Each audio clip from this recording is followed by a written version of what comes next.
ಇಬ್ಬರನ್ನು ಕೊಲೆ ಮಾಡಲು ಯಾರಿಂದಲೂ ಸಾಧ್ಯವಿಲ್ಲ. ಅದರ ಬಗ್ಗೆ ತಿಳಿಸಬೇಡ. ಈ ವಾರದಲ್ಲಿ ನಿಮ್ಮ ಅಣ್ಣನ ಹತ್ರ ಮಾತನಾಡುತ್ತೇನೆ. ಎಂತ ಕಠಿಣ ಪರಿಸ್ಥಿತಿ ಬಂದರೂ ನಿನ್ನ ಕೈ ಬಿಡಲಾರೆ. ನಿಮಗೇನಾದರೂ ಅನಾಹುತ ಆಗುತ್ತದೆ ಎಂದು ನನಗೆ ಭಯವಾಗುತ್ತದೆ. ನಿಮಗೇನಾದರೂ ಅನಾಹುತವಾದರೆ ನಮ್ಮ ಪ್ರೀತಿ ಇಲ್ಲಿಗೆ ಕೊನೆಯಾಗುತ್ತದೆ.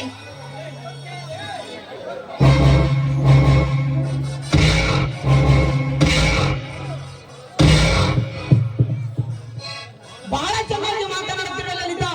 ನಮ್ಮಿಬ್ಬರದು ದುರಂತ ಪ್ರೇಮವಾಗಬಹುದು ಎಂಬ ಆಲೋಚನೆ ಜೊತೆಗೆ ನನಗೇನಾಗಲಾರದು, ನಿನಗೇನಾದರೂ ಆಗಬಹುದು ಎಂಬ ಅರ್ಥವಿಲ್ಲದೆ ಮಾತನಾಡಿದರೆ ಏನೆಂದು ತಿಳಿಯಬೇಕು. ನಮ್ಮಿಬ್ಬರದು ಪ್ರೀತಿ ಆಗಿದ್ದರೆ ದುರಂತದ ಪ್ರೀತಿಯಲ್ಲಿ ದುರಂತದ ಅಂತ್ಯ.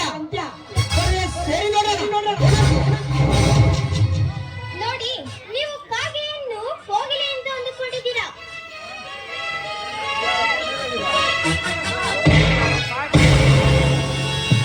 ಅಂದರೆ ನಮ್ಮ ಅಣ್ಣನಿಗೆ ನಾವು ಪ್ರೀತಿ ಮಾಡುವ ವಿಷಯ ಗೊತ್ತಾಗಿದೆ. ನನ್ನನ್ನು ಹೇಗಾದರೂ ಕ್ಷಮಿಸಬಹುದು, ಆದರೆ ನಿನ್ನನ್ನು ನನ್ನ ಅಣ್ಣ ಕ್ಷಮಿಸುವುದಿಲ್ಲ.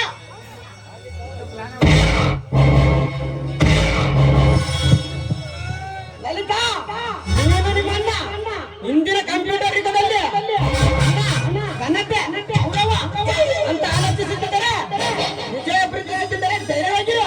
ನಮ್ಮ ಪ್ರೀತಿ ಘನತೆ ಆಗ್ತದೆ. ಏಕೆ? ನನ್ನ ಮೇಲೆ ಅನುಮಾನವೇ? ನಾನು ನಿಮ್ಮನ್ನು ಬೇರೆ ಯಾವ ಗಂಡಸರನ್ನು ಕಣ್ಣೆತ್ತಿ ನೋಡಲಾರೆ. ಹಾಗಂತ ತಪ್ಪು ಮಾಡಿದರೆ ಅದು ತಪ್ಪಲ್ಲವೇ?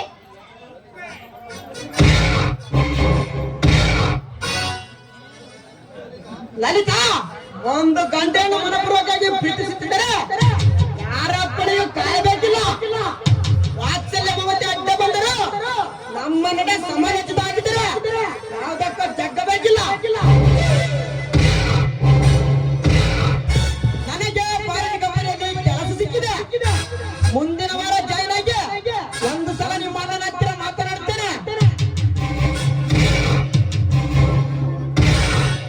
ಒಪ್ಪಿದರೆ ಸಂಪ್ರದಾಯದ ಪ್ರಕಾರ ಮದುವೆ, ಒಪ್ಪದ ಹೋದರೆ ಸಂದರ್ಭ ವಿವಾಹ.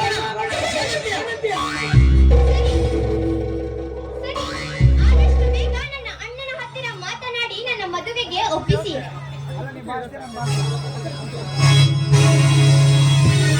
ಅದರ ಬಗ್ಗೆ ಜಾಸ್ತಿ ಆಲೋಚನೆ ಮಾಡಿ ತಲೆ ಕೆಡಿಸಿಕೊಳ್ಳಬೇಡ.